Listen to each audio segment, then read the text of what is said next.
by their own desires. The Situationists also thought that mass revolts were definitely situations in which people could break them from the chains of capitalism.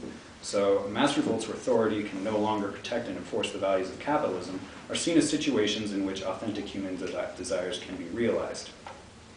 In the Situationist International periodical number 10, regarding the looting that happened during the Watts riots, they said, once the vaunted abundance is taken at face value and directly seized instead of being eternally pursued in the rat race of alienated labor and increasing unmet social needs, real desires begin to be expressed in festive celebration, in playful self-assertion, in the potluck of destruction.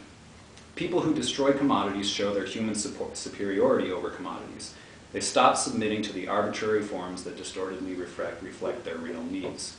So basically, the idea is that people really only strive for these consumer goods because they're kept at arm's length, and it's kind of the object of our desires, which keeps us participating in the capitalist system, keeps us selling our time to get these things. But once they're free and available to us, the absurdity of this notion is shown, because they're free to everyone, and then people realize that these things might not be what brings us joy. The Situationists thought that ideally revolts and riots should turn into revolutions. This was the hope when the student protests in Paris of May '68 turned into a general strike, which almost caused the collapse of the French government. May '68 was the first wildcat general strike in history. The union bosses and Communist Party leadership sought to use it as an opportunity to demand various reforms from the government. The workers, however, had felt empowered and realized that the power to control society was really in their hands and had been radicalized, and they rejected these demands. The Situationists urged them to use this opportunity to do away with the capitalist and union bosses and instate council communism. The implementation of council communism by way of occupying the factories and kicking out the bosses was seen as the revolutionary means by which human desires and freedom could be realized.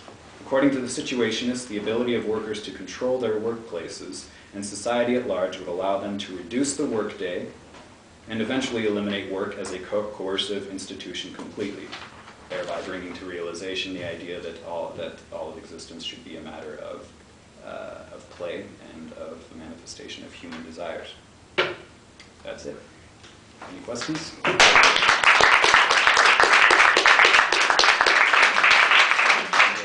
Yes, Greg. It seems that a vast majority of these arguments depend on some notion of human desire.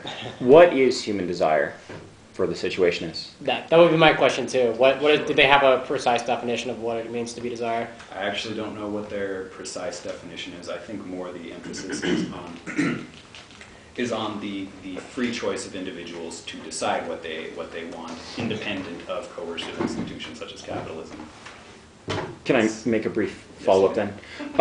Then in that case, what grants someone an epistemic position, right? How does someone know or that they are in a position to adjudicate the difference between, right, so-called fake desires and so-called real desires? What is the mechanism by which one determines that, for example, a plasma screen TV is a fake desire, but I'm trying to find the least hostile way to put this, but perhaps not as egalitarian philosophy as situationism or, right, unalienated labor or unalienated play is a real desire. So what's the mechanism by which one adjudicates that? I think the word you're looking for is, what is the authentic desire? Well, I'll just offer my question as. Well, yeah, obviously that's a pretty difficult question to answer. I would say that we could look towards, I guess, I don't know, like that question is up to really anybody to answer. I would look towards situations in which people are, well, I think the Situationists would say that that plasma screens and TVs and things like that were created by bourgeois culture, and that that bourgeois culture has tried to impose those desires and wants onto people through the means of kind of oppressing people in the workplace and things like that, where people need to compensate for that. I don't think that they can necessarily say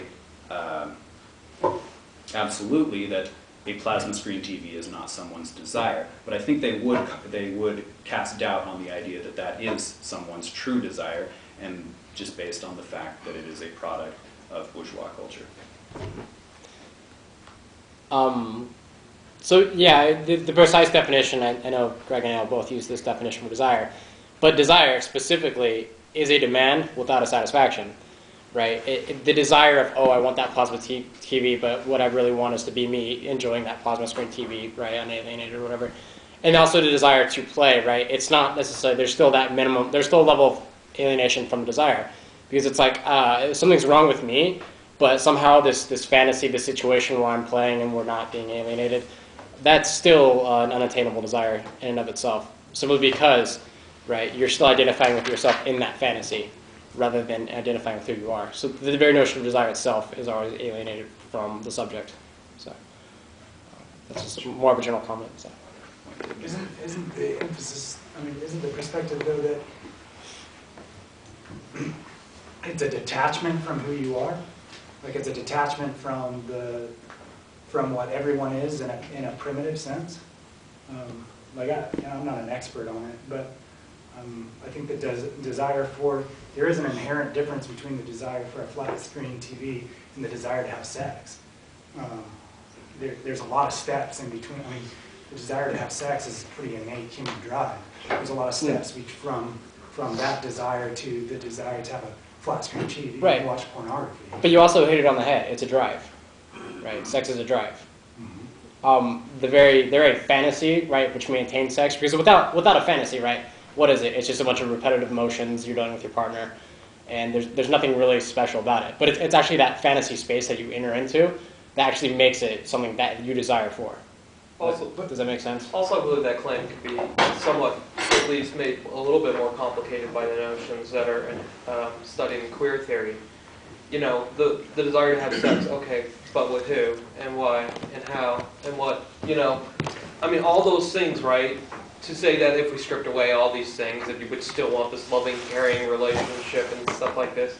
I'm not saying that you couldn't have that. What I'm saying is to assume that all those things that are involved in sex are just kind of unladen themselves in this reconfiguration of desire, bringing the drive into desire.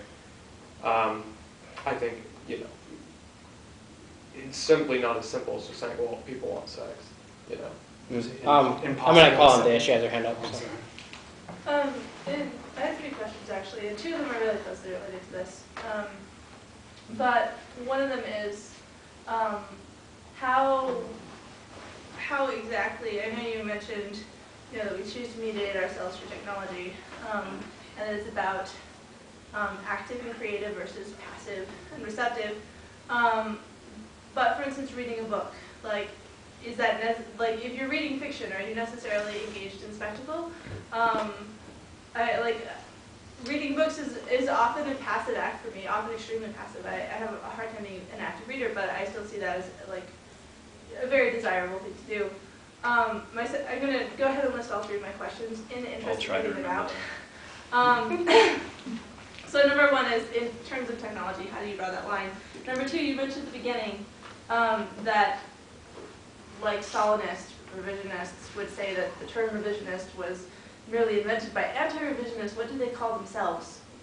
Oh, go ahead. Sorry. And then the third question is, when you